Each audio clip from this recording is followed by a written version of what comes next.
You take your hard-earned money, you give it to somebody who buys a business backed with an asset, they improve that business and sell it for a multiple. Welcome to the Freedom Point Real Estate Podcast, where we talk about creating more time freedom through passive real estate investing. Passive investing in real estate challenges conventional investment wisdom. We are passionate about learning and sharing resources with others who are ready to transform their investing mindset. Quick disclaimer as always, I am not a CPA, I am not an attorney or a financial advisor. This is not financial advice, not telling you or anyone else what to do. The views and opinions expressed in these podcasts are provided for education and informational purposes only and are not necessarily the views of my employer, ADP. I'm glad you're here. Now let's dig in. All right, welcome back, Freedom Point Podcast listeners. Thank you again for jumping into another episode of the Freedom Point. We're so glad you joined us today. I have another amazing guest with me, Trevor Thompson. Trevor, welcome to the show. I'm excited to be here. Thanks for having me. Yeah, of course. And thank you for your time. Really appreciate it. For those that are listening to this recording, it is a Friday afternoon for us here. So definitely looking forward to jumping and diving into the weekend. That said, wanted to give my listening audience a little bit of a background on Trevor. Trevor has, get this, invested in 31 commercial real estate syndications. 8 of them have actually gone full cycle. 20 of those he's invested in as a limited partner, a passive investor, and 11 as a general partner sponsor. Trevor has a goal to help 1,000 people reach financial independence through real estate investing. Trevor, you've got quite a track record, slightly longer track record than myself, and you want to help 1,000 people. Gain financial independence. That sounds great to me. I'm sign me up, right? Yeah. Why don't you kind of unpack a little bit more about, your background and really what you're currently focused on? Yeah, so I have the world's strangest background. In fact, on my YouTube, I have, am I the most interesting man in the world? So I'm originally from Niagara Falls, Canada, started working for Ripley's, believe it or not, at age 13, worked there all through high school. Then I did 18 years with Guinness World Records, which included running one in Niagara Falls, a franchise or a company-loaned location in the Empire State Building in New York, and then opened a franchise in Los Angeles. Biggest claim to fame there was lunch with Michael Jackson when we gave him a Lifetime Achievement Award. Then I opened a year-round haunted house in Florida, right? Tourism went to the land of tourism. Wasn't all that successful. Started with a company called iFly Indoor Skydiving. Did 20 years with them, opened 46 of 80 locations. And I was always interested in real estate, but I was terrified of toilets, tenants, and trash. So in the back of my mind, I knew I needed to do real estate, and it bothered me. And I kept thinking, I want to do it. I want to do it. I want to do it. But I was terrified to do it. And then one day I went to a weekend seminar, and I learned about multifamily syndication. And I gotta be, it's like, where have you been my whole life? I'm 58 years old and I found you. This is what I've been looking for. You take your hard-earned money, you give it to somebody who buys a business backed with an asset, they improve that business and sell it for a multiple. I'd been doing it my whole business life I had other businesses and things. And I went, where have you been my whole life? So I decided that I needed to spend as much energy as I could talking about this so that this 1,000 people, and I would be honest, I started with 100 and then I read Grant Cardone 10X and thought, hey, 100 is pretty low target. So I put it to 1,000. But my idea is that I want people to understand that you can do this. You don't have to be afraid of toilets, tenants, and trash. You certainly have to get educated. You have to do it. And at the end of the day, they can invest with me. They can invest with you. I just want them to do it because of the power of it, right? Like, when I read Rich Dad, Poor Dad, for the first time, I learned the real power of leverage. And I thought, how can I use that? But again, I was afraid to use it, right? How many houses do I want to mortgage on? And what are they going to call me at night at midnight and say their toilet doesn't work? So the power of leverage and then the power of compounding. If you keep reinvesting, which is, when my 8 went full cycle, the money went into another deal right away. and that power. So that's why it's just so important. And I take every opportunity to requote Warren Buffett. If you don't find a way to make money in your sleep, you will work until you die. And I was working and I was doing well, just like we were talking earlier. You're doing well. I did well in my job. I made good money. But I kept going around. I call it the hamster wheel or the Monopoly board, right? Imagine playing Monopoly but never buying anything. You're not going to win. Yeah, absolutely. I really appreciate that. You mentioned a lot there that I definitely like to unpack, maybe kind of one topic at a time. Yeah. Before we do that, however, I want to talk about, kind of the, Wall Street investor mindset versus the Main Street investor mindset, Yeah. right? When you invest in real estate, you're primarily investing into a business and a team and an operations group that's going to manage that property over a certain particular investment hold period, right? Maybe it's a value add, maybe it's a build to rent. Let's talk a little bit more about kind of your own personal investor mindset, where you were before you found syndication investing, Yeah. and what really kind of triggered you to start diversifying your portfolio, and how you further encourage other investors to diversify their investments outside of Wall Street and into Main Street.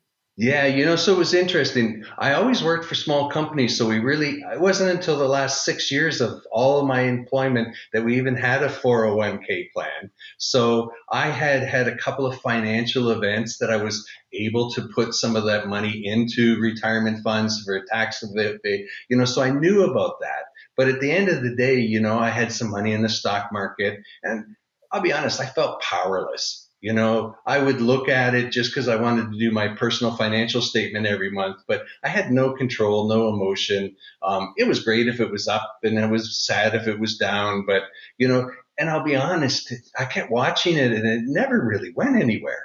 It would go up a little bit and go here and go there. And I was like, man, at this rate, and the fact that I don't have a big built up 401k, I'm going to be in trouble. I'm not going to have enough money, because other folks do. And, I'm not a big believer that Social Security is going to take care of us for, I don't know how much longer it will stay afloat. But so it just really, and then just this concept of investing, first of all, with people that I could connect with, right? Like Bill Gates has not answered my call yet. Elon moved to Austin and never took me out to lunch and built his big factory.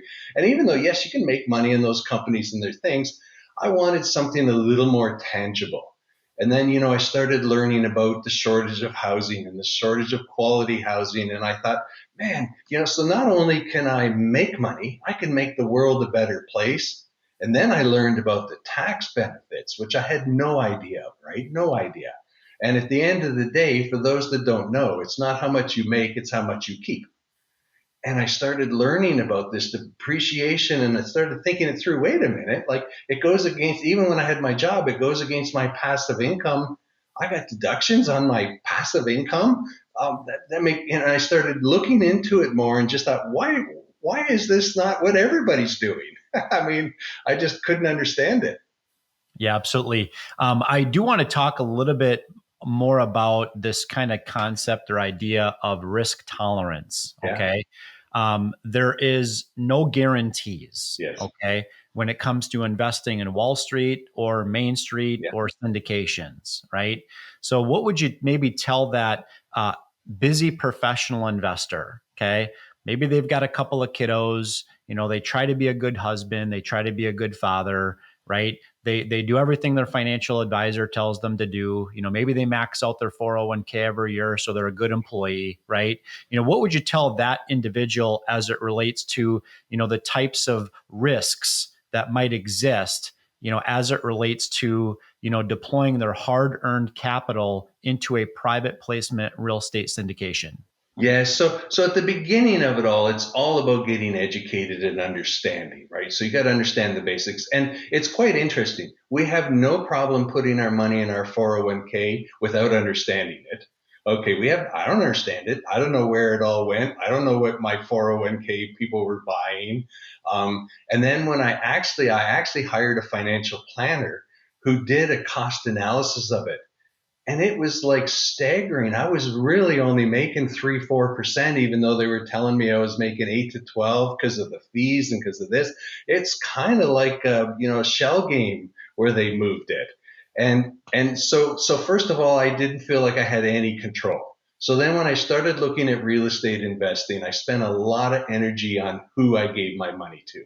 And I say that over and over again. The more I've invested, the more who you give your money to is more important than where you give your money. Now, we'll talk a little bit about where the money, but you want to give it to people that have similar values to you, that think the way you do, and again, we all want to make money, but I don't want to give it to people where it's all about the money, right? I want to make communities better. I want to do things that enhance other people's lives and do things. And you can tell when you start to talk to investors and all they talk about is the money versus the fact that they've added, some community features. They've made their apartments safer. They've made their apartments nicer.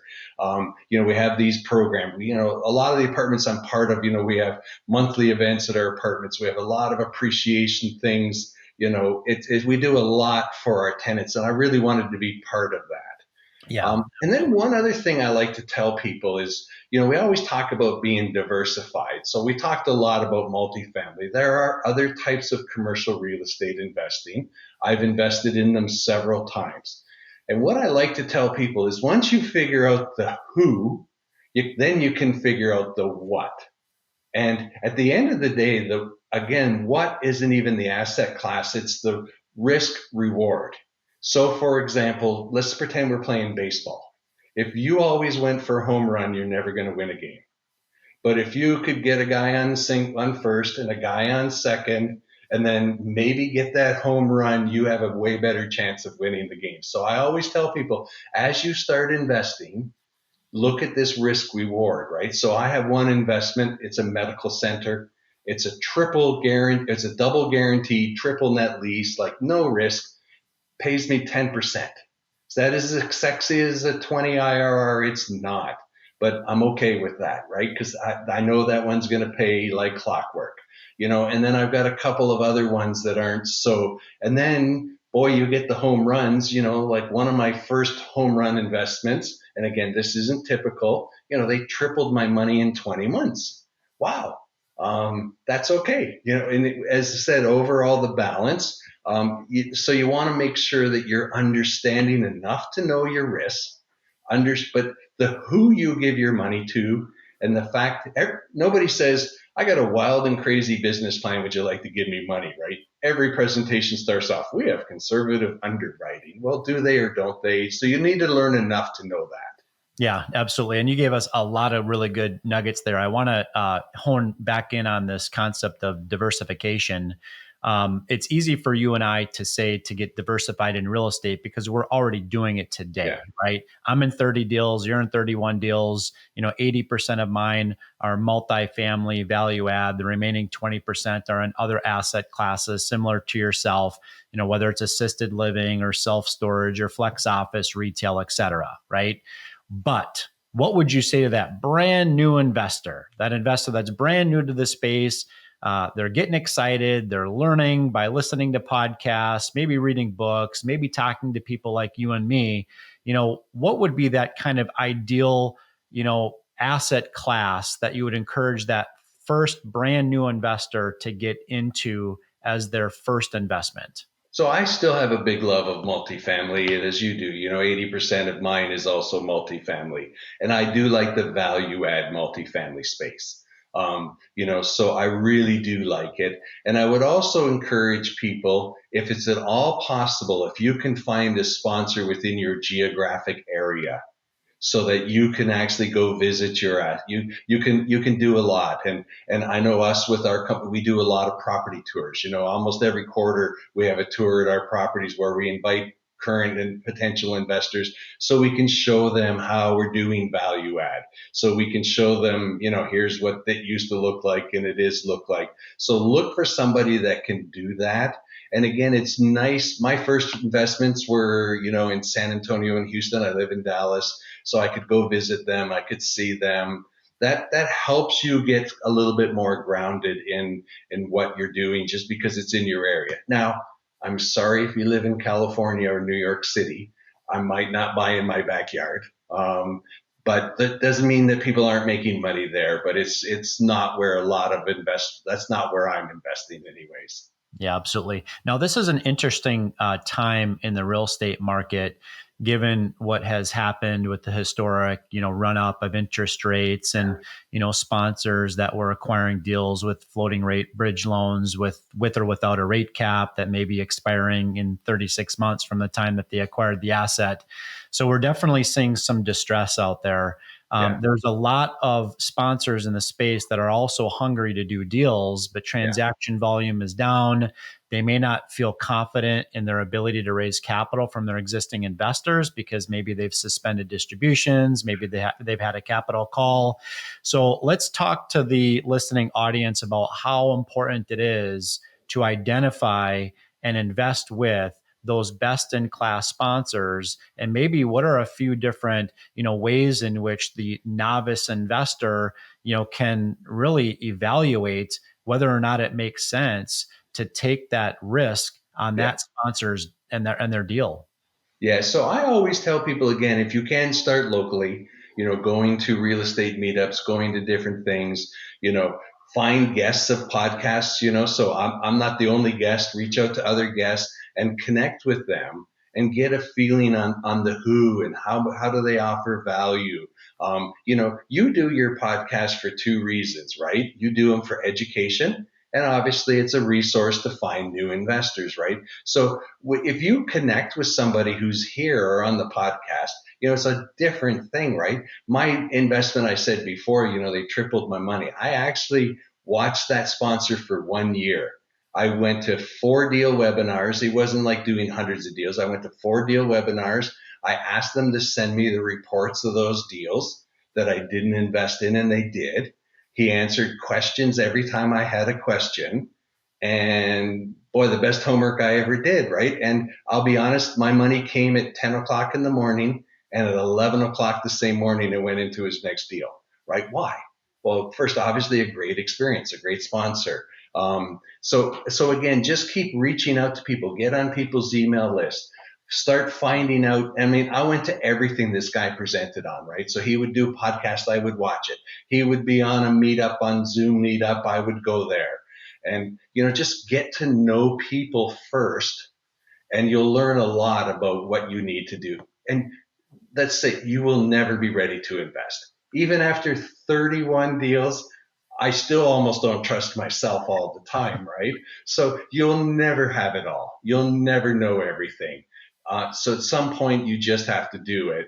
But if you can just get more comfortable with it, it's a lot easier. I'll remember the first time I hit send on 50K, man, I just about thought I couldn't sleep that night. I'm going to be honest. Yeah, I tell um, my audience quite often that I use the shotgun approach. The first time that I invested, it was more like a hold my breath, plug my nose, and hope for the best kind of a thing. And everything turned out to be just fine. But analysis paralysis or paralysis by Yeah, analysis, whatever you want to call it, right? It's a real thing. But yeah, the growth really happens in taking those actionable steps, right? And I learned a ton through that very first investment that I yeah, made. And now that I'm 30, deals into it, right? I've even learned a lot more, and I continue to double and triple down on the investment strategy, which means, well, it must work because yeah, Jeremy wouldn't be throwing his hard-earned money, at deals if he was losing his, shorts every time, right? So speaking of that, I would like to ask the question, have you, now that you're in 31 deals, you've had some that have gone full cycle. Are there any deals that maybe, didn't quite hit the expected returns that you projected? Have you had any deals, so far that are maybe in trouble at the moment? yes, yes. So I have. So exactly what you talked about before. So they bought a deal when interest rates were low. They got a rate cap, but it instantly, like even before they closed, they were at the top of their rate cap. They did not raise enough money. And so they ended up spending reserves to do things. Anyway, they got way behind, and unfortunately, they got repossessed, and we did lose all of our money. It's very unfortunate. And in fact, they had a cash call, and I told the guy, it's not a big enough cash call. You're in more trouble than you think. But I put it in anyways, trying to be a, good team player. So that was definitely, and again, you have to remember, right? That's what happened is not normal, right? If you look at interest rates, they call it the hockey stick, right? They went to the lowest level ever and then shot up to the top of the hockey stick. Okay, that's not normal. 2008 and 9 was not normal, but that mostly affected residential, not commercial. This one affected commercial.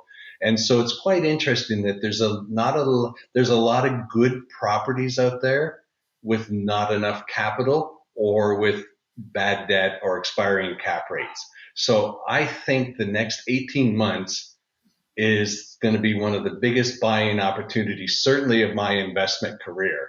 So, again, be careful, watch out for things, right? So again, I got very comfortable with bridge debt, and, so then we ended up buying a lot of like existing loans that were lower rates, but then you run out of the interest only and it kind of hurts the cash flow, and, it's a little bit riskier.